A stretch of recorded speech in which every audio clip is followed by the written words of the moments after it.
Writing skill मधला सर्वात toughest part समजला जाणारा नेक्स्ट क्वेश्चन आहे ते म्हणजे expansion of a idea.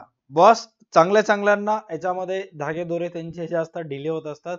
Me as a student म्हणा, जेवढे स्टुडंट मला विचारतात ऍज अ टीचर म्हणा किंवा ऍज अ भैया म्हणा, मी सरळ सरळ या टॉपिकला इग्नोर केला असता. बट इफ इन केस तुम्हाला तुमचं इंग्लिशवर कमांड स्ट्रॉंग करायची असेल तर तुम्हाला कुठं ना कुठं हे टॉपिक प्रॅक्टिस करावं लागणार आहे. आज नाही तर नाही, एक्झामच्या नंतर, बोर्ड एक्झामच्या नंतर एक वेळेस तुम्हाला एक्सपेन्शन ऑफ आयडियाचा अभ्यास नक्की करावा लागणार आहे. आता ज्यांचं लहानपणीपासून जे इंग्लिश मिडियम मधून आहेत, ज्यांचं इंग्लिशवर एकदम कमांड स्ट्रॉंग आहे, जे डेली बेसिसवर कम्युनिकेशन करत असताना इंग्लिश बोलतात, त्यांना काही नाही. बट जे मराठी मीडियम आहेत, ज्यांचं मराठी मीडियमचं बॅकग्राऊंड आहे, ज्यांच्या मनात इंग्लिश बद्दल भीती आहे, कुठं त्यांना हा टॉपिक टफ जाणार आहे. बिकॉज ह्याचं एक्झाम मध्ये लिहित असताना तुम्हाला तिथं एक प्रोवर्ब देण्यात येतं किंवा एक कोट देण्यात येतं, सुविचार.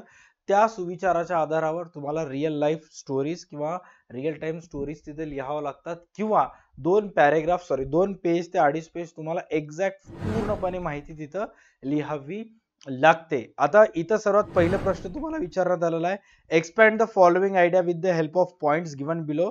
Right your answer in about 100 to 120 words.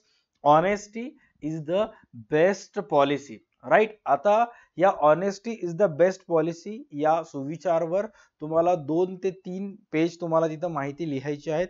ते लिहित असताना तुम्हाला ऑनेस्टीचं महत्व, प्रामाणिकपणाचं महत्व, use of the term policy. Policy इथं हा का, धोरण म्हणजे धोरण किंवा पॉलिसी हा शब्द इथं का लिहिण्यात आलेला आहे, त्याचा एक्झॅक्ट पूर्णपणे इनडेप्थ तुम्हाला लिहायचं. त्याच्यानंतर सपोर्टिंग आर्ग्युमेंट्स विथ एक्झाम्पल्स. आणि तुम्हाला हे लिहित असताना तुमच्या लाईफमध्ये प्रामाणिकपणामुळं कधी तुम्हाला फायदा झालेला आहे का, एक्झॅक्ट कधी झालेला आहे, त्याची जी स्टोरी आहे ते with the help of examples तुम्हाला तिथं मांडायचं. आणि त्यानंतर कन्क्लुजन्स. राईट.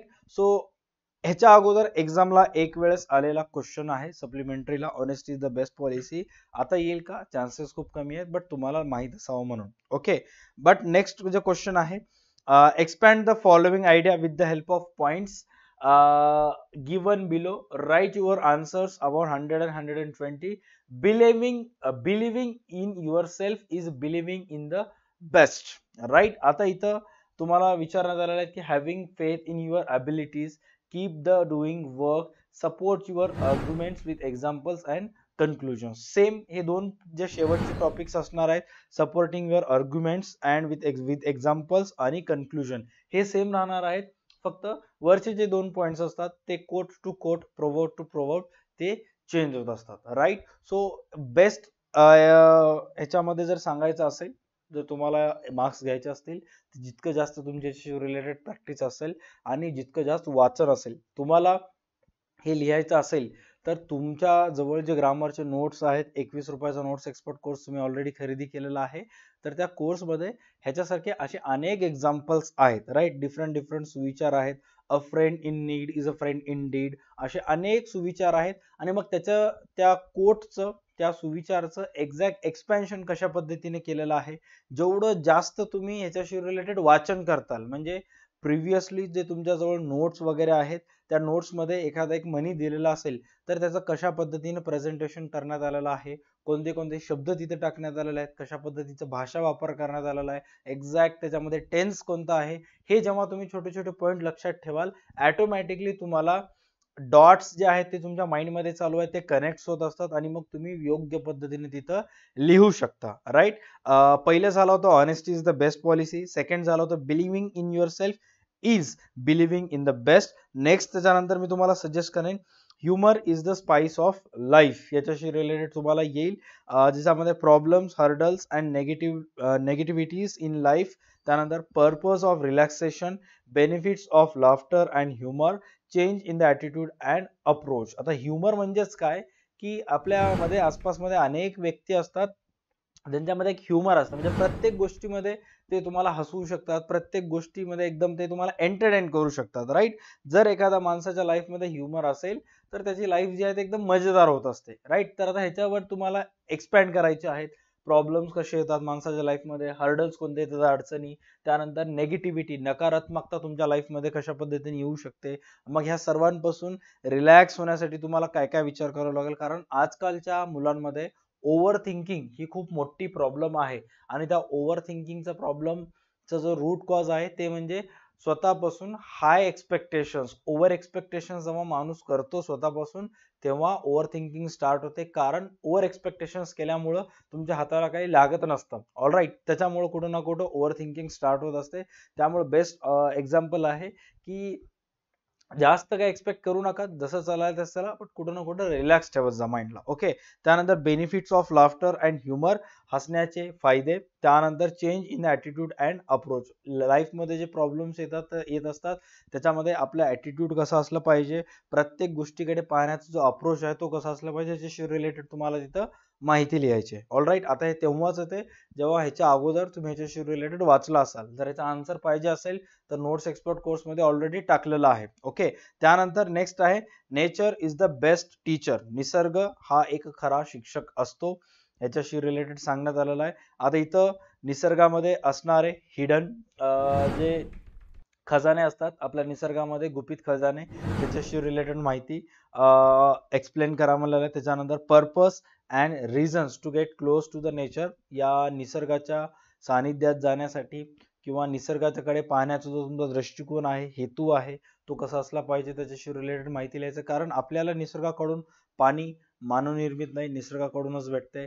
हवा सुद्धा निसर्गाकडूनच असते, प्रदूषित आपण करत असतो. राईट. त्याच्यानंतर जमिनीमध्ये असणारे सुद्धा खनिज संपत्ती जे असते ते सुद्धा आपल्याला निसर्गाकडूनच, ते सर्व एक हिडन ट्रेजर्स आहेत जे आपल्याला निसर्गाकडून प्राप्त होत असतात, निसर्गाकडून मिळालेली एक देणगी असते. राईट.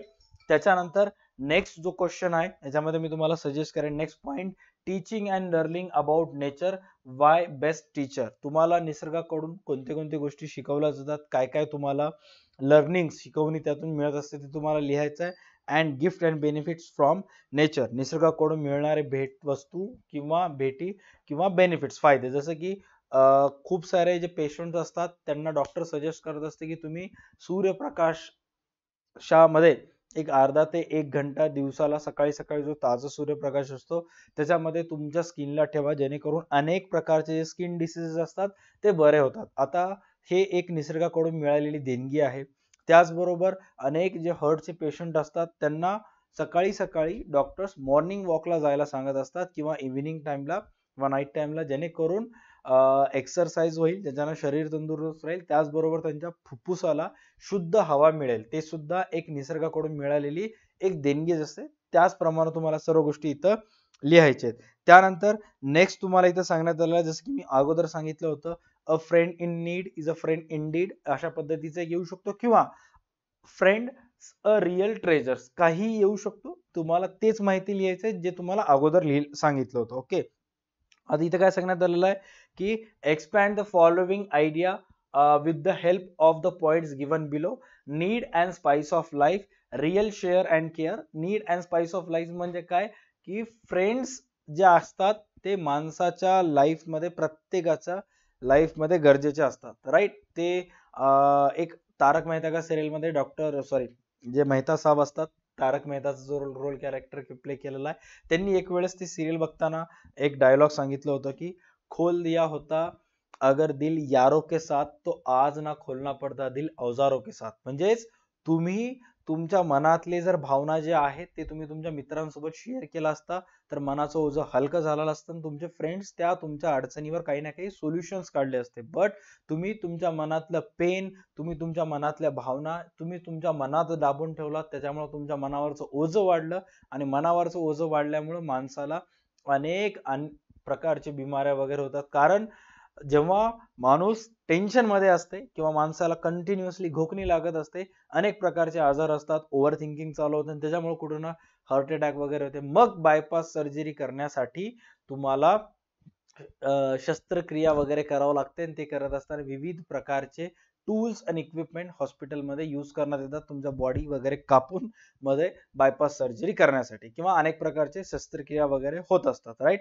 म्हणूनच तारक मेहतानं सांगितलेलं आहे की खोल दिया होता अगर दिल यारो के साथ तो आज ना खोलना पडता दिल, आज ना खोलना पडता दिल औजारों के साथ अशा प्रकारचं काहीतरी आहे ते. इफ अगर थोडं कुठं चुकलं तर समजून घ्या की माझं हिंदी नव्हतं, संस्कृत होतं 10वीला आणि 12वीला हिंदी नव्हतं, मराठी नव्हतं, मार्केटिंग होतं. Okay, I hope you can understand. त्याच्यानंतर नेक्स्ट आहे real share and care. Real share and care म्हणजे काय, मित्रांसोबत तुम्ही तुमच्या भावना शेअर करता, मित्रांकडून समटाइम्स तुमचं काळजी सुद्धा घेण्यात येत असते. Commitment and inspiration, need of a very moment, right. अशा प्रकारचं मित्रांशी रिलेटेड तुम्हाला कुठं ना कुठं फ्रेंड्स अ रिअल ट्रेजर बद्दल माहिती सांगायची आहे. एक्झॅक्ट आयडिया जे दिलेलं आहे ते तुम्हाला एक्सपॅन्ड करायचं आहे की तुमच्या मित्रांसोबत तुमचं एक्सपिरियन्स कसं होतं, की तुमच्या संकट काळामध्ये मित्रांनी मदत कशी केली होती, ह्या प्रत्येक गोष्टीविषयी तुम्हाला तिथं लिहायचं आहे, राईट. त्याच्यानंतर आतापर्यंत, आता नीट लक्ष द्या पब्लिक, आतापर्यंत जेवढेही टॉपिक झालेले आहेत या ओव्हरऑल रायटिंग स्किलमध्ये, त्याच्यामध्ये आपला हा नियर अबाउट 9 टॉपिक होता. 9 टॉपिक जे आपले रायटिंग स्किलचे व्हिडिओज बनून पूर्णपणे कंप्लीट झालेले आहेत. याच्यानंतर जो आपला टॉपिक असेल तो असेल about blog review, right. Blog रिव्ह्यूशी रिलेटेड, सॉरी, फिल्म रिव्ह्यूशी रिलेटेड आपला टॉपिक असेल. त्याच्यानंतर आपण जाऊयात ब्लॉग कडे आणि मग नंतर अपील कडे जाऊयात. आतापर्यंतचे सर्व व्हिडिओज चॅनलवर ऑलरेडी अपलोडेड आहेत, चेक करा. आणि नोट्स पाहिजे असतील तर 21 रुपयाचा नोट्स एक्सपर्ट कोर्स परचेस करा, जो की ऍप्लिकेशनवर ऑलरेडी अपलोडेड आहे. 21 रुपये मध्ये तुम्हाला कॉमर्सचे, आर्ट्सचे सर्व विषयाचे क्वेश्चन पेपर, नोट्स तिथं अवेलेबल होतील, राईट. व्हिडिओ आवडला असेल तर व्हिडिओला लाईक करा, चॅनलला सबस्क्राईब करा. बाकी गोष्टी तुम्हाला माहित आहेत, राईट. काही जरी तुमच्या मते की हे एक्सपेन्शन ऑफ आयडिया बद्दल काही असेल, तुमच्या मनात डाऊट असतील, क्वेश्चन असतील, किंवा तुमच्या कॉलेजच्या सरांनी सांगितलं असेल की हा येऊ शकतो, तो येऊ शकतो, तर नक्की कमेंटमध्ये कमेंट करा. बाकी गोष्टी आपण नेक्स्ट व्हिडिओमध्ये डिस्कस करूया. आजच्या व्हिडिओसाठी एवढंच. भेटूयात नेक्स्ट व्हिडिओमध्ये. तोपर्यंत पाहत राहा तुमचा आवडतो युट्यूब चॅनल DA2 अकॅडमी. चला bye, take care and stay connected. भेटूयात नेक्स्ट क्लासमध्ये.